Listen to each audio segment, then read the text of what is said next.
boys are called mummers, and the festival has a strong English influence, incorporating characters like St. George. Birds have great prominence in Irish mythology. They were seen as intermediaries in pre-Christian times between this world and the next. The flight patterns of birds, like the wren, were used as auguries by the Druids. Indeed, some believe the Celtic word for wren, or droline, derives from two words, drion, or druid bird. Welcome. Good evening. Good evening. Nice to see you. Hi. Must be the right place. This is the place. If you need any help, I've got it right here. Okay. Good.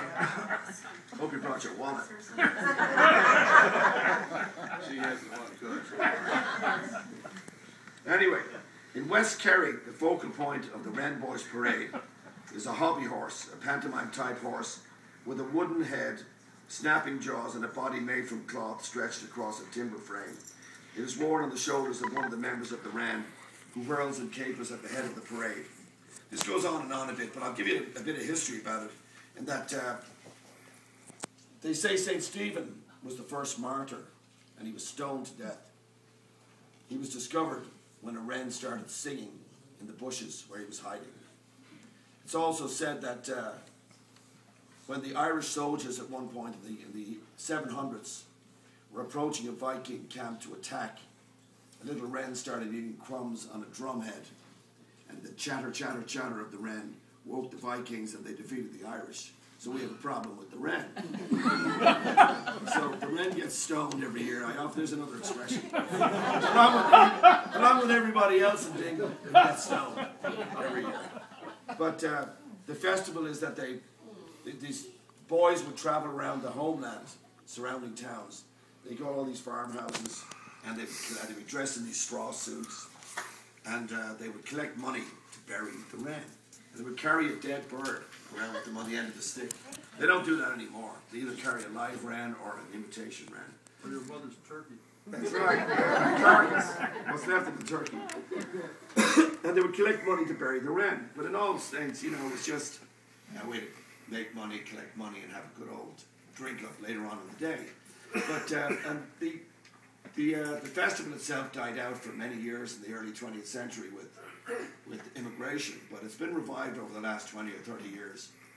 And I was in Dingle, which is a great place for it, a couple of times over the last few years. And it starts at 6 o'clock in the morning. So I heard. The group of us that were staying there, we got up at 5 a.m. to go out and start the day. At 6 o'clock in the morning. And we drove into town, and the weather was like this. It was lashing rain. And there wasn't a sign or hair of anybody to be seen, except these two young boys. They were probably 18 years old, and they had a bottle of Bacardi. And they were walking around in the rain, and they thought it started early too. And they were, but honest to God, I think they just hadn't been home. They just didn't go anywhere all night. So we went back to bed anyway, came back in later. And but the day goes on, and all the streets have their own bands. They have these fife and drum bands, and they parade around, and the kids come into the pubs and collect money. And it's a combination of New Year's Eve and Halloween, and it's just crazy and wild. So it was rather interesting. But I'm going to sing a song called "The Wren," okay? And it has a bit of an antic to it that I have to do as part of the chorus. So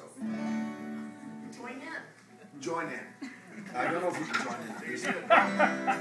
By all means, bang away if you've got any rhythm. Are you Catholic?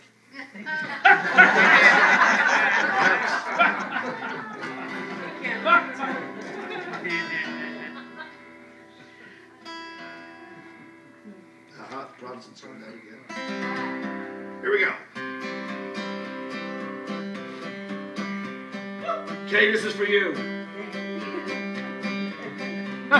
Oh the wren, he's the king of all birds. St. Stephen's Day was cotton first. It's up with the kettle and down with the pan. Give us a penny for to bury the wren. Yep, a diddle leedle, a diddle like a leedle, a diddle like a leedle, a diddle like a dum. Diddle like a leedle, a diddle like a leedle, up a diddle leedle, a diddle like a leedle dum.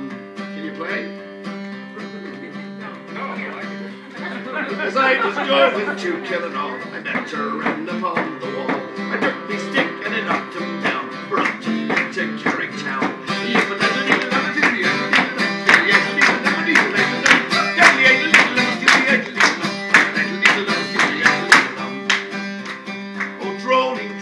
Where is your nest? It's in the bush that I love best. It's in the tree, the holly tree, where all the boys do follow me.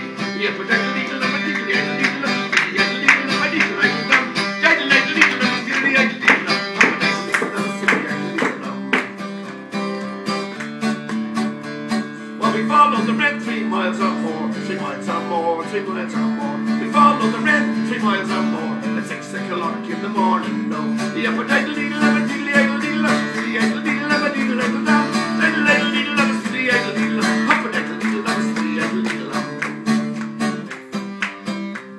well, I have a little box here under me arm, sure, under me arm. I have a little box here under me arm at 6 o'clock in the morning. No, wrong time.